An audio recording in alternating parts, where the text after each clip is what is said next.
Today's review lesson is on probability.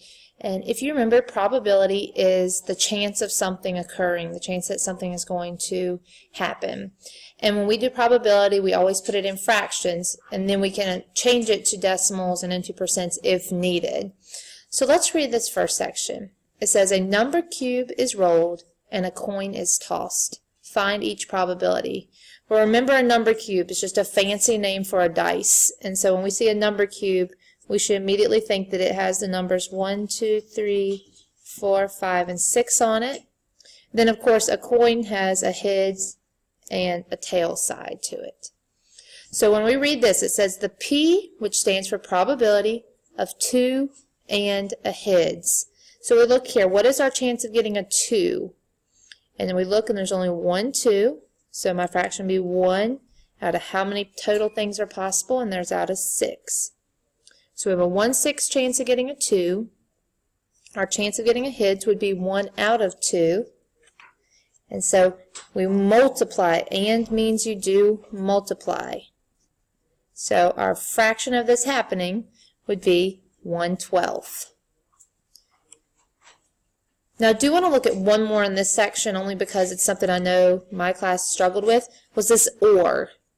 The probability of getting a 2 or a 3. So remember, we still have our numbers 1 through 6, so it wants the chance of a 2 or a 3, means it's okay to get either of these, which means we have a 2 out of 6 possibility. Wants a tails, so we have a 1 out of 2 chance. And then we would multiply these two. So we would do 2 times 1 is 2, 6 times 2 is 12. Good old SOLs tell us we need to simplify, so you need to think about what can we simplify here. They're both even numbers, so I can divide by 2. And we end up with a 2 divided by 2 is 1, 12 divided by 2 is 6. So we have a 1/6 chance of getting a 2 or a 3 and a tails. Out of these next 4, they are optional. And by optional, I mean if you're struggling and want extra help with your teacher, or if you just want to try them and get them checked to see if you're understanding, go ahead and do these next 4, please.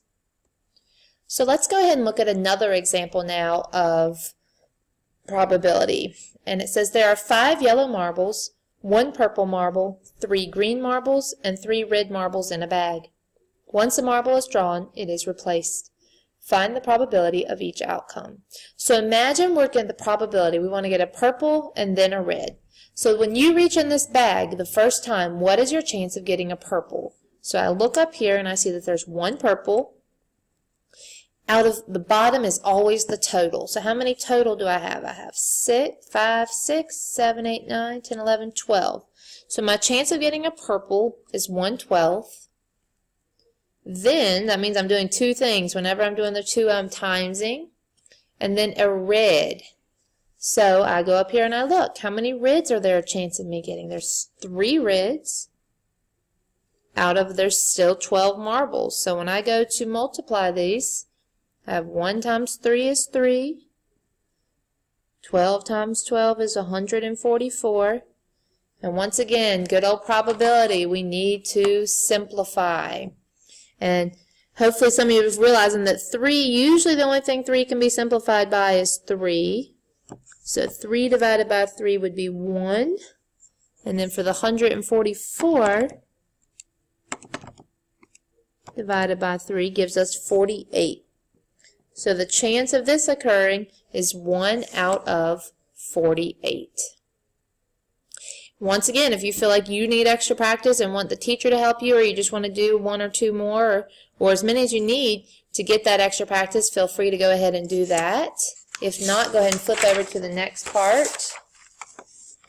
Now this top part, we're going to go ahead and just exit out this. This is not something we need to do in 7th grade because it's dealing with not replacing. That's not something we're actually going to have to do. So now we're on to the fundamental counting principle. And it asks us to draw a tree diagram to list the outcomes and then use the fundamental counting to check your number of outcomes. So we're going to skip number 19 and go to number 20. Number 20 says Sam has blue, white, and green shoes. blue and black pants, and a white, black, purple, or orange shirt. How many outfits can he make? So we have to start with choices. How many outcomes, how many total things can he have? So we start with the first thing he has, and that is shoes. So we can choose between blue shoes, white shoes, and green shoes. He then has to choose pants. So off each of these, I'm going to put 2 colored pants. We have blue and black.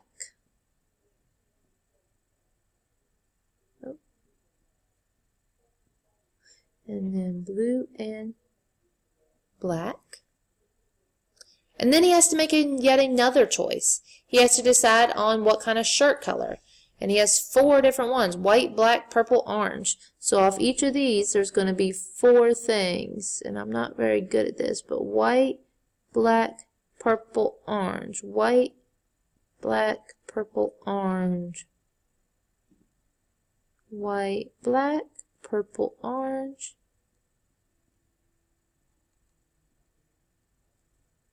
Let's see. White, black, purple, orange. White, black, purple, orange. So, to figure out the total amount of outfits, we count the last limb. 1, 2, 3, 4, 5, 6, 7, 8, 9, 10, 11, 12, 13, 14, 15, 16, 17, 18, 19, 20, 21, 22, 23, 24. But if you remember, we did talk about whenever you have this fundamental counting, there is a quicker way to do it, and that is multiply your amount of choices, or how many different things they have to choose from. So when he had to choose between shoes, his first choice, he had 3 choices. Times the second thing, pants, he had 2 choices. Times how many choices did he have shirts? He had 4. So 3 times 2 would be 6. 6 times 4 would be 24. If you need extra practice on tree diagrams, you can do number 19. And then sometimes we are not actually asked to do a tree diagram. We simply are told to find how many types of something, how many combinations, how many outcomes. And that's where we just do that same multiplying principle. So let's look at number 21 together. At a pizza restaurant, there are 3 types of crust, 2 types of cheese, and 10 toppings. How many types of 1-topping pizzas can be made? So I'm literally going to take my 3 types, that's the first choice of 3 types of crust, times by the 2 types of cheese, because that's our second choice, and then our 10 toppings. And 3 times 2 would be 6, 6 times 10 would be 60. So he literally has 60 different types of 1-topping pizzas that can be made. If you want additional practice, go ahead and try these 3, and you can come up to your teacher and get help, or you are ready to go ahead and move on to the practice problems at this time.